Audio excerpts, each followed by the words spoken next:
why don't you go home early like the other housekeepers? You've been looking eager to leave all this time. You're such a terrible woman. My mother-in-law and sister-in-law started bothering me at a time when my husband and uncle-in-law aren't around. I'm sure they got angry from their exchange with my uncle-in-law earlier. They approached me to take out their frustrations. My mother-in-law and sister-in-law are freely saying whatever they want and laughing with a smirk. When I used to go to take care of my father-in-law, I would be cautious not to provoke my mother-in-law and sister-in-law, but I no longer need to tolerate it. I don't mind, but on the other hand, but are you sure you're okay? My name is Fiona. I'm a 32-year-old housewife. I have been married to my husband Ethan for 6 years. However, we still don't have any children, and it's just the two of us living together. Ethan has always been busy with work and frequently goes on business trips. But when he is home on weekends, he helps with household chores, treats me to his special cooking, and values our time together. He always remembers special occasions like anniversaries and makes reservation without working overtime on those days. He takes me to high-end restaurants. Even after getting married, he is truly a gentleman and a wonderful person, almost too good for me.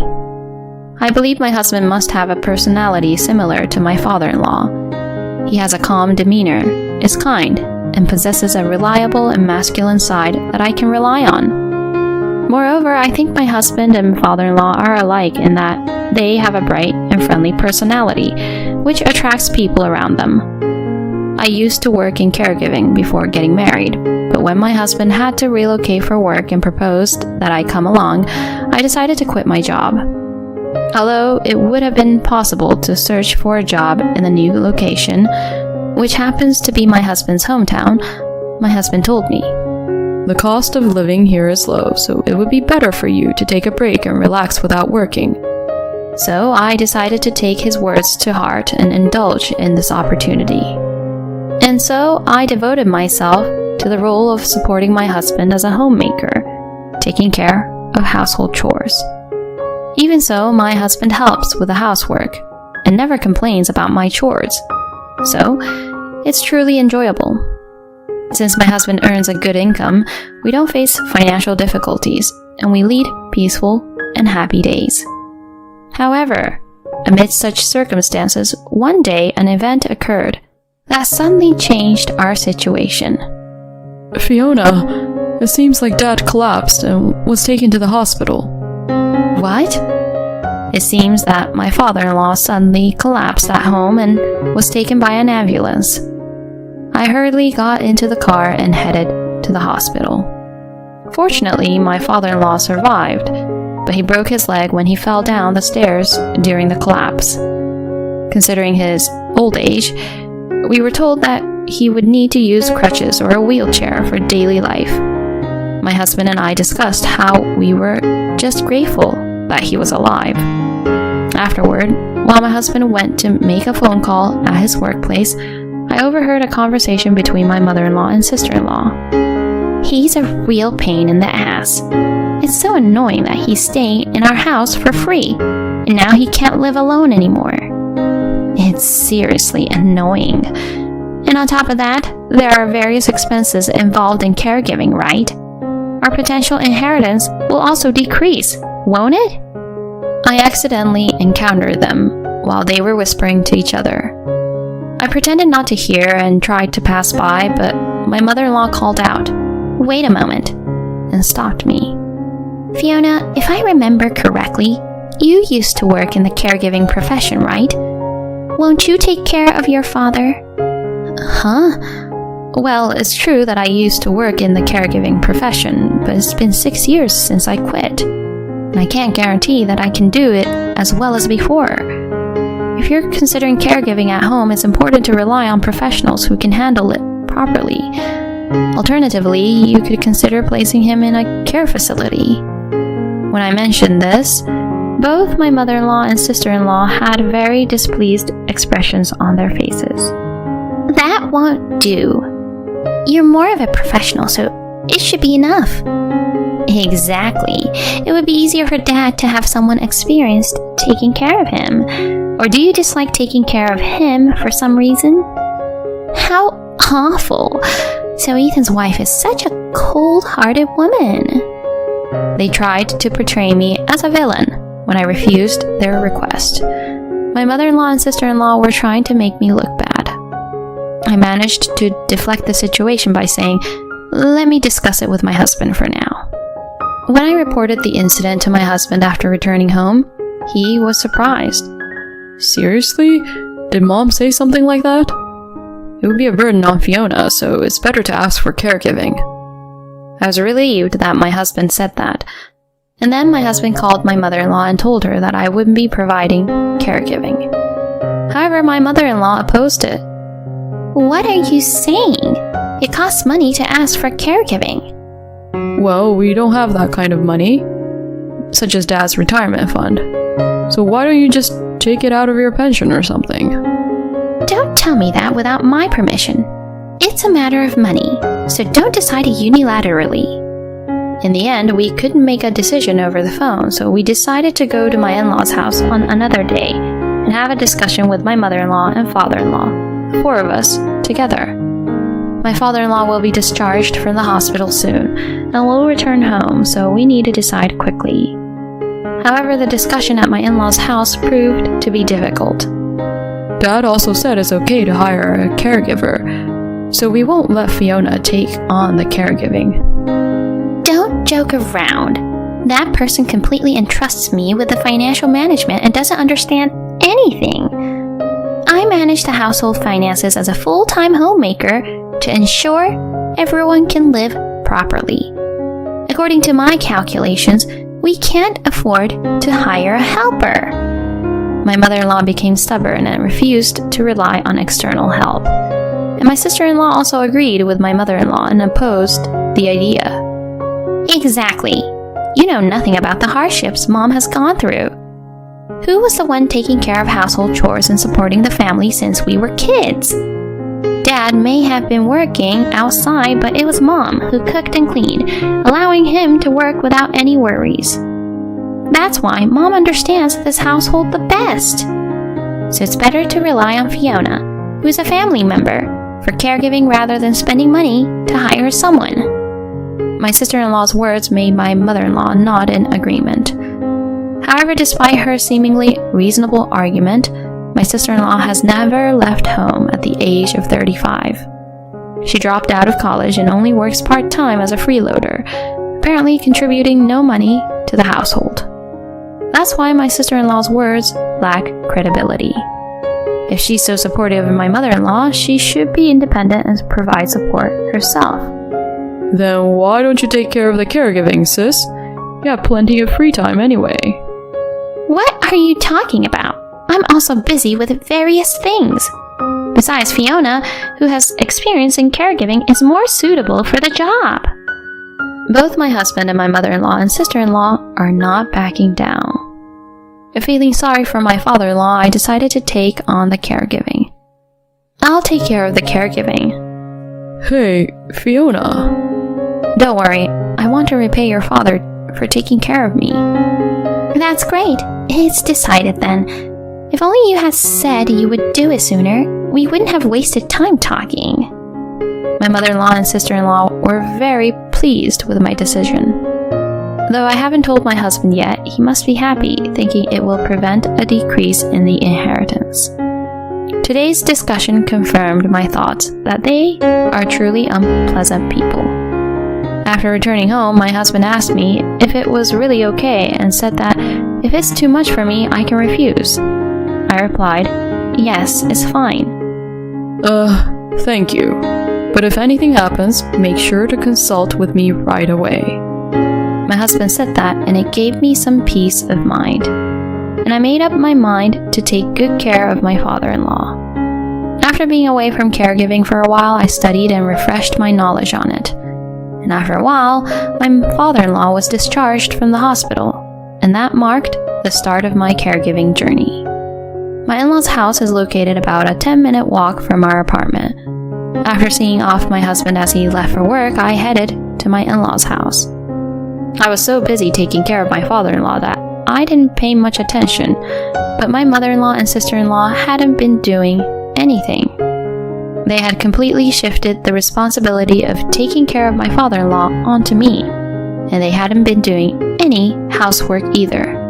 I was appalled to realize that all their promises during our previous discussion were lies. My father-in-law apologized, saying, "I'm sorry for all the trouble my wife and daughter are causing." He was truly a conscientious and kind person. From then on, I took care of my father-in-law every day. My father-in-law would always express his gratitude and say thank you politely. Moreover, my father-in-law was knowledgeable and taught me many things I didn't know. I enjoyed our conversations and spending time with him. My husband also talked to his company, explaining the situation, and reduced his business trips and overtime work. He would come to my in-laws' house in the early evening on weekdays and say, "I'll take care of the caregiving so you can take a break," showing concern for me. I'm grateful to have such a kind husband. In this way, while cooperating with my husband, I took care of my father-in-law. However, his chronic illness worsened, and he was taken to the hospital where he passed away. Both my husband and I were deeply saddened by my father-in-law's death. And during the funeral, my mother-in-law and sister-in-law shed tears, but knowing their true nature, I suspected it was all an act. Afterward, we were busy with various matters, and before we knew it, a few months had passed and it was time for the 3-month memorial service for my father-in-law. Some relatives also attended, and there was a need to provide hospitality, so I was helping with the preparations. My father-in-law's younger brother, who lived far away, seemed to have had a close relationship with him since their early years, but he couldn't come to visit easily. They often communicated through phone calls and emails. "I've heard a lot about you from my brother Fiona. Thank you for taking such good care of him until the end." I felt embarrassed after being told that. Upon hearing that, my mother-in-law interjected, saying, "You're just a daughter-in-law, so it's only natural to be grateful. Don't start thinking too highly of yourself." At that moment, my uncle-in-law, who had been silent until then, said, "If that's the case, then normally it should be the wife like you or the daughter who should do it." He defended me, saying, "It's unreasonable to make your son's wife do it." Tensions were running high, and I was nervous inside. However, after that, we didn't argue further, and the engagement ended smoothly. I stood up to go to the bathroom. Then my mother-in-law and sister-in-law approached me. "Why don't you leave soon and mind your own business? I could tell you've been wanting to go home for a while. You're truly a terrible woman." My mother-in-law and sister-in-law approached me at a time when my husband and uncle-in-law were not around. They must have been angered by the exchange with my uncle-in-law earlier. They were trying to intimidate me as a way to vent their frustrations. My mother-in-law and sister-in-law were freely speaking their minds, smirking and laughing. When I used to go to take care of my father-in-law, I was cautious not to provoke my mother-in-law and sister-in-law. But now I don't need to endure it anymore. "I don't mind, but are you sure you're okay with it?" I said that with a smile, and my mother-in-law and sister-in-law widened their eyes. "What do you mean? Have you gone crazy or something?" "I mean that I no longer need to be considerate of you." "Stop saying incomprehensible things. You're really a strange daughter-in-law. You're only useful during caregiving." I sighed in exasperation. "From my perspective, you and your mother have been nothing but a nuisance. It's a good thing your father is a kind person. If it weren't for him, you would have been abandoned long ago. Living off him without doing any household chores. And just parasitic." "What are you saying? You're just a daughter-in-law. What do you even know?" While my mother-in-law and sister-in-law turned red-faced, I continued without minding. "The reason why your father didn't get a divorce is because he didn't want to take the mother away from his 2 children. He valued being there for his family. He said he didn't want to get divorced until he saw his daughter get married and leave. he was a wonderful person who wanted to see through the decisions he made until the end. My father-in-law. So deep down, he probably wanted a divorce. During the time I was taking care of my father-in-law, my mother-in-law and sister-in-law often went out together, and in those moments when they were unaware, my father-in-law would confide in me and tell me everything. Then my husband and uncle-in-law arrived. What are you and Mom doing? You weren't scaring Fiona, right? What? How dare you look at me like that? Do you think I don't know your true nature? Well, let's put that aside for now and continue with the inheritance matters. Saying that, my husband handed the documents to my mother-in-law and sister-in-law, and upon seeing them, they gasped and raised their voices. Wait a minute. Why is that amount so little? Certainly, the amount written in the documents was surprisingly small, considering that my father-in-law worked for a major company. At that moment, my uncle-in-law spoke up. My brother. He knew everything about how you treated him as an inconvenience behind his back, and that you've been home all these years just to get his inheritance. Still, he believed and waited, hoping that one day we could all feel a sense of family bond. But you kept getting more and more arrogant, doing whatever you pleased. It seems like you harbor even more disdain for my brother and spoke ill of him incessantly.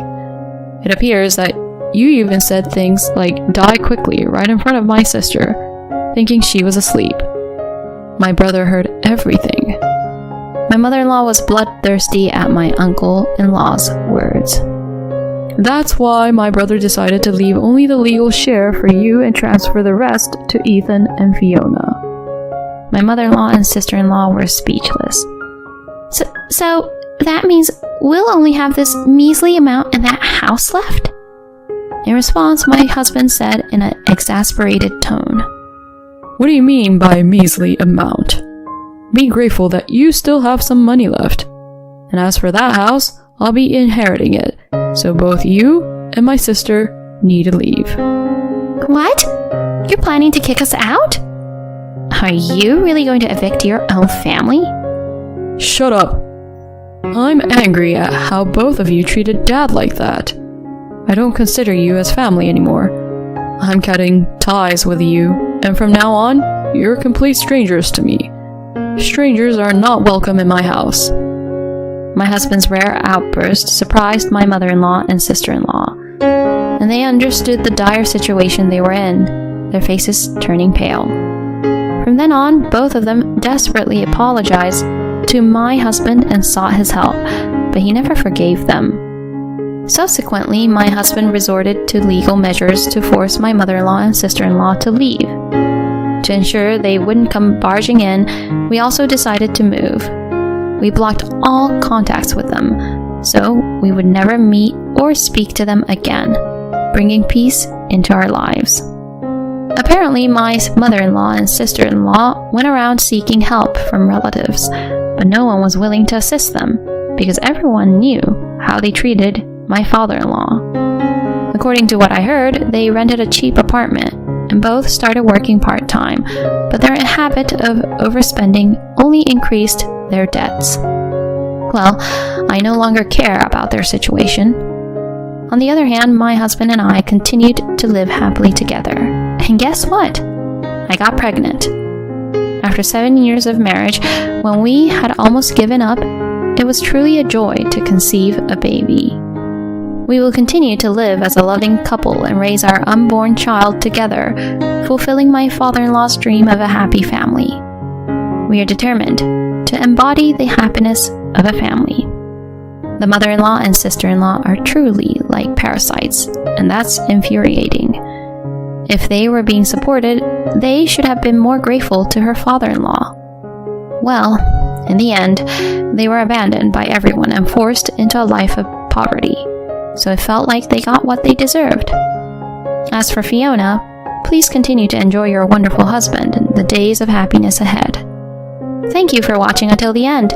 If you liked the video, please consider subscribing to the channel.